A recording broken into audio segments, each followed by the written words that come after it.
Hi everyone, I'm Max. Our book for today is Running for Freedom. Running. It was too dark outside. We got up before sun rose, but I could tell that it was too early for my father to be shaking my arm. Daddy, he whispered. No, I groaned. I'd been picking cotton all day. I could still feel my fingers throbbing. As I tried to wave my father away, he picked me up by the arms and carried me outside. Shh, now, he said, and I fell asleep again. Daddy was carriage driver for Mr. and Mrs. Winters, or and slavers. My mother had taken care of little Mary Winters, but was grown now, and Mama was gone.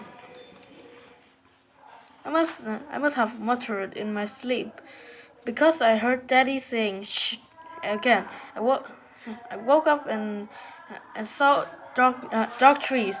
As I heard soft footsteps all around. I looked over my shoulder and saw the bent back and shoulders of Emmy. Another walked with her head down, moving another field, working on the cotton plantation. She walked with her head down, moving at a very quick pace. Can I get down? I asked my father. Amy whipped her head around and gave me a cold look.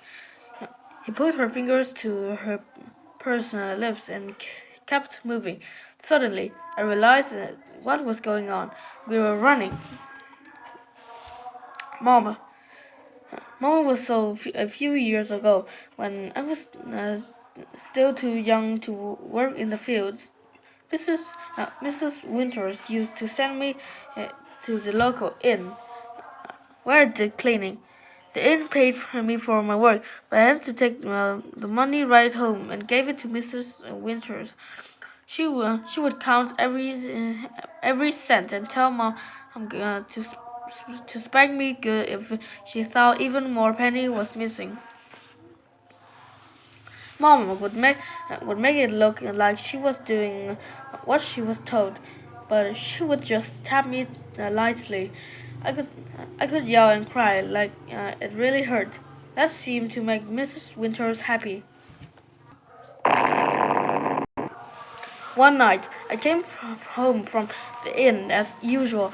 It had been a windy day, and the dollar had blown out of my hands.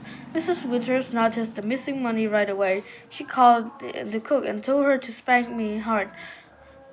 The cook didn't know about Mama's trick, so she spanked me as hard as she could. I yelled and cried for real. After it was over, I asked the cook where Mama had gone. Well, Mistress Mary's about grown now. I suppose they sold your mama to someone who needed her, she said. I felt like my heart fell down. I fell down a deep well and landed on the bottom of with a cold splash. Daddy's eyes looked down hollow when I got back to our homeroom shack. He was on, he only said the thing about Mama being sold. Someday we are going to be free, and we'll find her. That day for freedom was today. Wait. The barn. Haul in, Evie said. She pointed across the field at an old sagging barn, and we went inside. She felt around the floor until she found a trapdoor. She motioned she motioned us to all into a small space under the floor. Everyone had to lie down in order to fit. Emmy closed the door behind her, and it was silent. Eventually, I learned to what Daddy. Do we have to stay here all day? He nodded up and put his fingers to his lips. Sleep, he said. I didn't think I could sleep. I still felt like I had energy running through all my muscles. Soon, we we would find Mama, but I kept still. Sunlight began to peek through the boards above us. Feet began to tumble over our heads. I could, I could tell that all of us were scared. No one was sleeping. We heard of the others enslaved people taking as they worked. Didn't know we were here. I almost wished that I could peek my head through. The trapdoor had whispered, "Come with us, come and be free."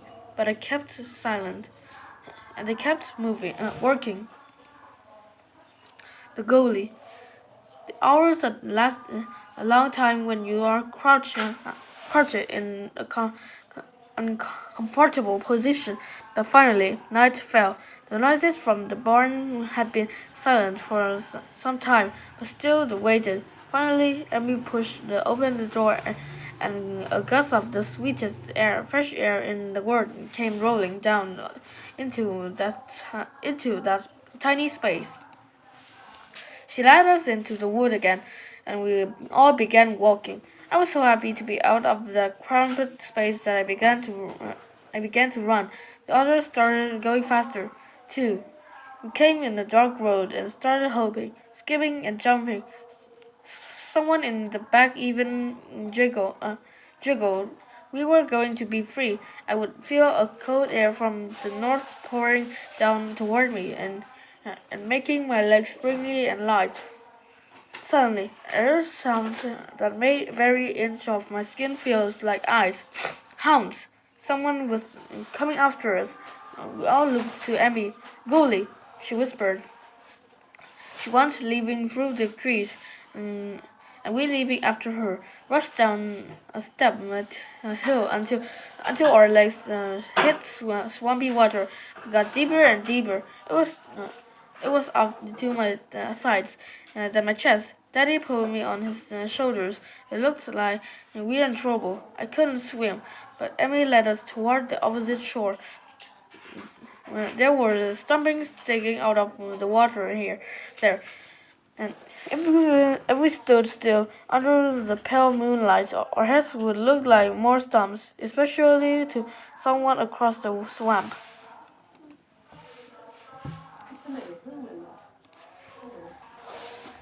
We heard men and hounds come crashing down the gully. They came to the edge of the swamp. They were where the water kept the dogs from falling or scent. The dogs howled and roared like they wanted to charge across the swamp and attack us. When I heard the sound of a shotgun unloading, the roar of the gun swept across the water and echoed back. Echoed back. It startled me so badly that I made a peep before I could stop it. Emmy's, uh, Emmy's hand swiftly and silently came up and closed over my mouth. The sound of another shot blasted out across the water. The men were trying to scare us into making noise and showing ourselves. After a long time, they turned and led the hounds back up the gully. They kept still for another half an hour before we dared to creep back out of the swamp. There was no more running or laughing. When we got back on the road, the river, we passed many days in hidden spaces in the homes and barns, people who helped us along the way. We spent many nights walking silently through the woods, cold and hungry. We had little food of our own and had to rely on the people who helped us to give us food. Now came the hard part. We had to cross the Ohio River in order to, to get to freedom. Ohio? Emmy gathered us in a tight circle. "You are going to have to do something that seems completely wrong," she whispered. "We're going to go up to a white man and let him out in your chains. But he's going to help you. It looks like he's captured you. No one will suspect you when he lets you across the bridge." We meet the white man We met the white man, Mr. Arvey, just before dawn. Emmy wished us for luck before she headed south again and find more enslaved people and let out them to freedom. Mr. Arvey took most of our clothes and packed them in a trunk. He puts us in shackles. Daddy looked scared. I suddenly wondered if this was all a trick for Mr. Avery to capture, escape, enslave the people. I started to cry. I hate those chains.